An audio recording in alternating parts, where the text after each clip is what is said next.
Hello tiny learners. Welcome back to Tiny Learners Corner YouTube channel.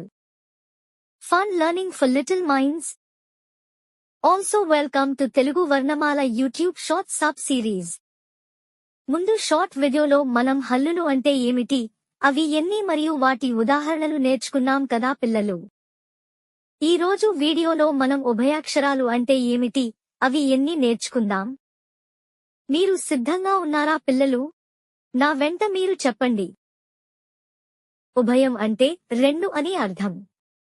సందర్భాన్ని బట్టి ఈ అక్షరాలు అచ్చులు లేదా హల్లులు లేదా రెండింటితో ఉపయోగిస్తాం. కాబట్టి వీటిని ఉభయ అక్షరాలు అంటాము. ఉభయ అక్షరాలు మొత్తం 3 అక్షరాలు. అవి అరసున్నా, సున్నా, విసర్గః. చాలా బాగా చెప్పారు పిల్లలు. వీడియో చూస్తూ ఇంకా బాగా ప్రాక్టీస్ చేయండి. తర్వాత వీడియోలో ఉభయక్షరాలు ఉదాహరణలు నేర్చుకుందాం.